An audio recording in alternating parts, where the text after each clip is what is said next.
It's a novelty to have the sort of numbers that we have in this Fourth Republic. Some would say even, what are the chances of getting an even Stevens? But that's exactly where we find ourselves.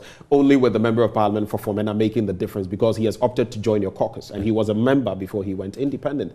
But in their shoes, you would be doing exactly the same, if not worse. I'm putting that to you. Wouldn't that be the case? Not necessarily, but even if we were, that's why I'm saying that I would be happy to see that at some point they go towards consensus. But what would be bad is a complete gridlock. So yes, it's a process.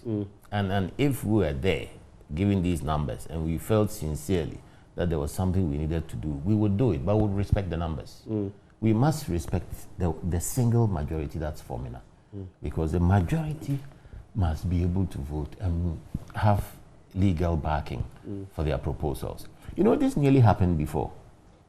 Which is what? The numbers we have? The numbers. Right. In the transition from President Kufuor's government to President Mills's government, then candidate Akufo-Addo beat President Mills in the first round by over 100,000 votes. But he didn't make 50 plus 1. Right.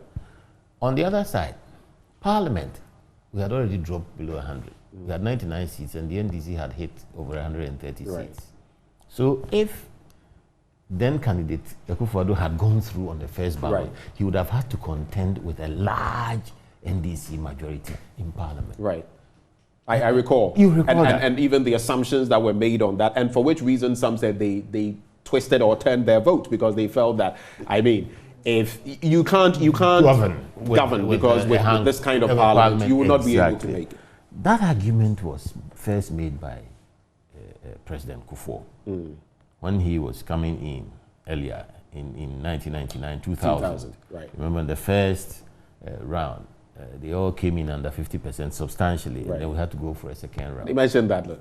I mean, and then he said that we have the numbers. We have the numbers. They can't govern, so just give it to us. Just give it to us. So it turned very, very substantially in his favor. That is when all the minor parties will then come in and put their weight behind you. And all undecided voters accepted that argument and put their weight behind. So President Mills benefited from that. Right. And now we are in a situation where on the first ballot, it didn't have to go for a second round. We have a hung parliament. Right. So we need to sincerely work this. We need to do it with a nationalist sense that we are growing. So nobody should exploit the numbers with a view to undermining the system that makes the numbers possible. You know what I'm saying? It's like free speech. You can't use free speech to undermine the instrument that gives you free speech. Right. And therefore, I am hoping that parliamentary practice, as we have it, growing, and we are heading towards a 9th parliament, also at this time of novelty, gives us constructive procedures that can feed into the 9th parliament. So that perhaps next time, when we have a majority in parliament different from the executive, we will have the ways forward in terms of dealing with it from the 8th parliament.